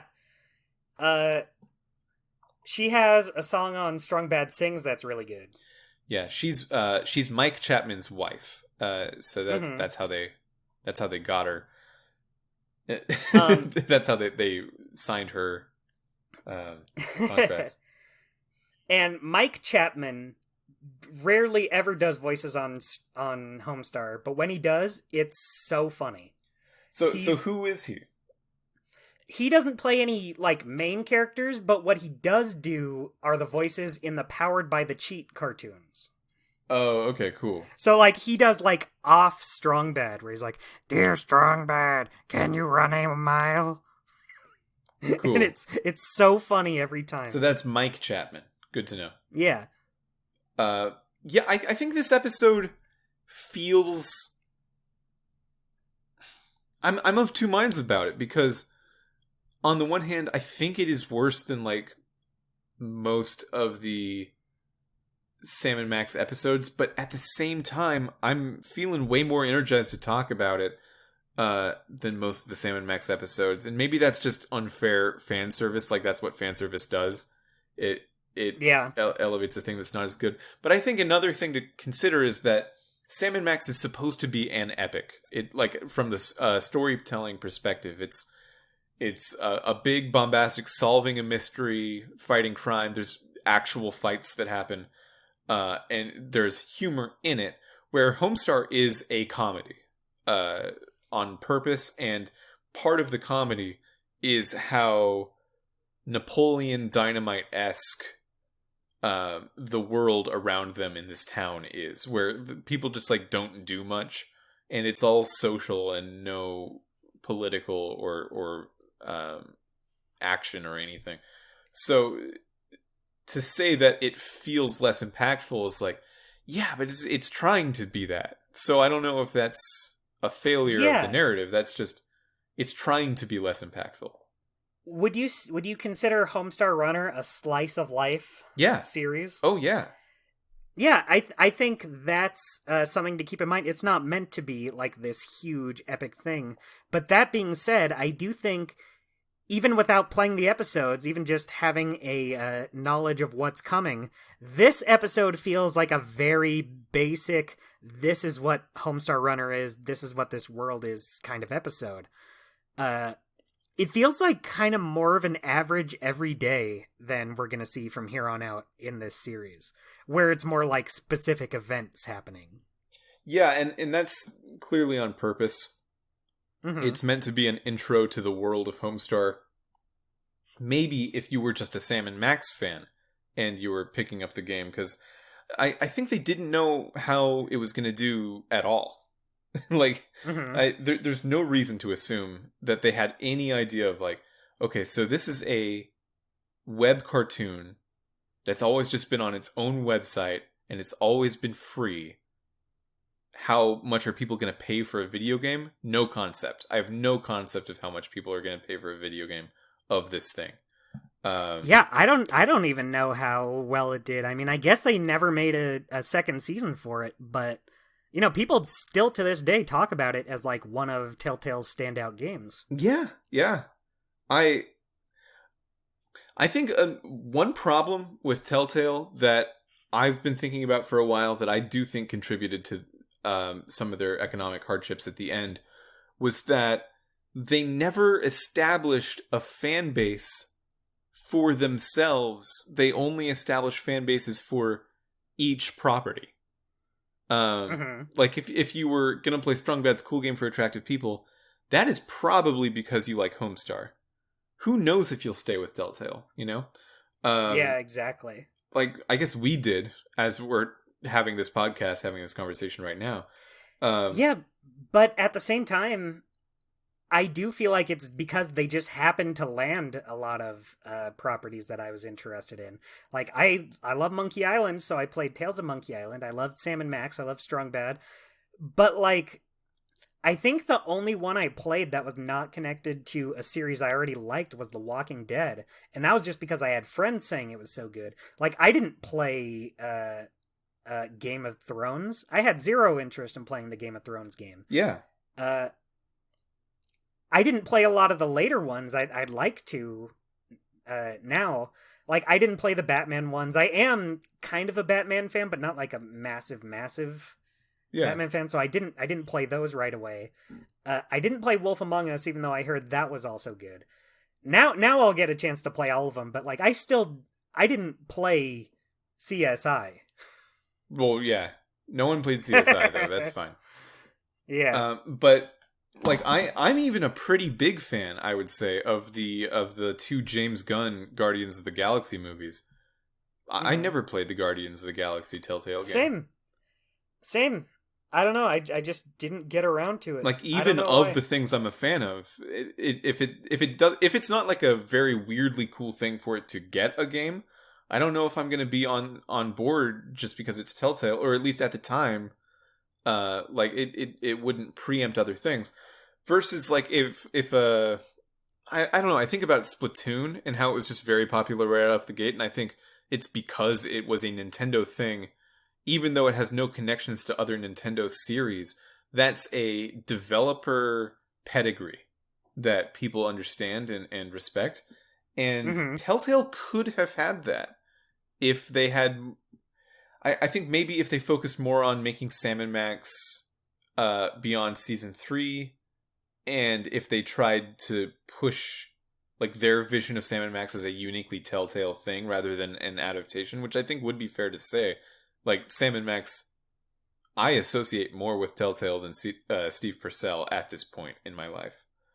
I'm not sure if I do, but I still, when I think Telltale, I do think of Sam and Max as like their series, even if it didn't start that way. Yeah. I still kind of associate it with, I don't want to say like Sam and Max is Telltale's Mario, but like, I don't know, that's kind of... I kind of think it is. I don't know. Like, Sam and Max Hit the Road feels like an adaptation of the comics. Mm-hmm. And the Telltale Sam and Max series is a Telltale game using the characters Sam and Max. Yeah, it helps that they made a lot about that version of Sam and Max up, all the like support characters. I don't think you see very many people, like you said earlier, like Flint Papers may be like the only one that carries over. Yeah, and I know you're a big fan of the cartoon, so this is probably different for you, but when I think of the world of Sam and Max, I think pretty much only of stuff in the Telltale games, like Bosco's and Sybil's and Stinky's diner on that street, and Jimmy Two Teeth and stuff like that. No, I think that's fair to say. It's kind of the only Sam and Max thing that really cares to establish a world for itself. Yeah. Because, like, in the comics, they're, like, always off doing different things. They can be on the moon, they can be somewhere else, but they don't necessarily have a super reoccurring cast. I think they have, like, a couple, and, like, Hit the Road, you don't see any of the characters from ever again. Characters from the cartoon you don't see in anything else. Yeah, I think the comics and Hit the Road and the cartoon each have like one thing I still associate with the world of Sam and Max. Probably Max Salmon from the comics.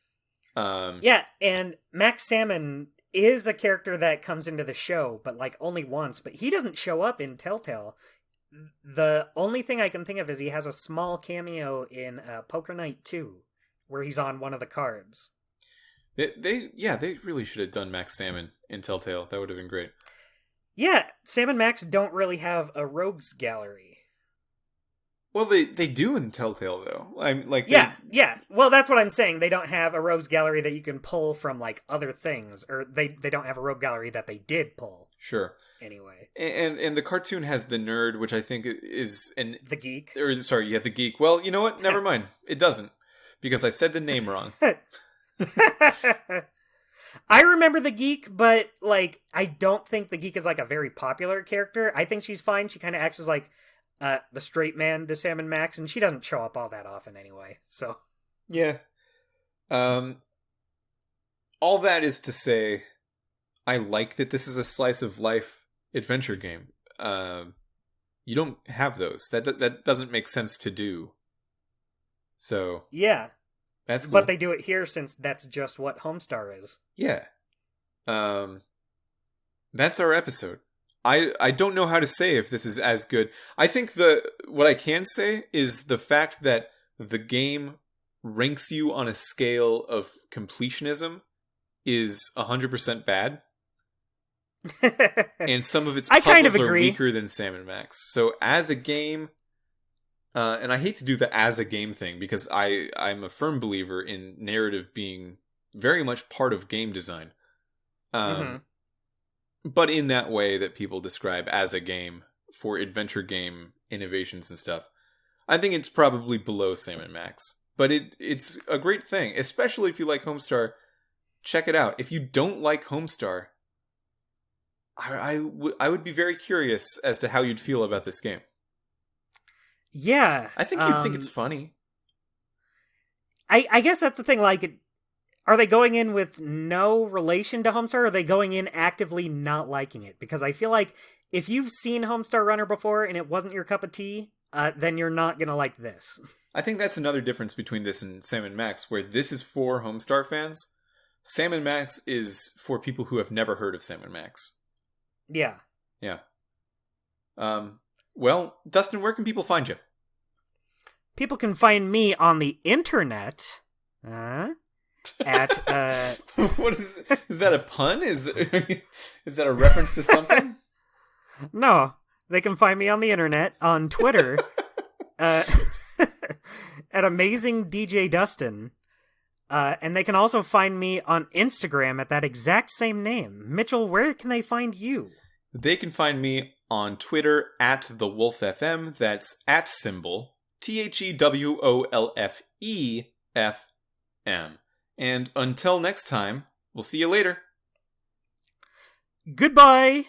I think "we'll see you later" is an extremely weak sign-off phrase. But I've been doing it. We will see you later. It's been 3 months of that, so we will see you later. We will. You can count on it. I'm going to start recording. Feeling awesome. Even though I slept on the remote again last night. Ow! Time to tear up another day. This strong bad freaking way. Like an imploding star, like a burning car. My style shines so bright. Please stop trying to handle my style.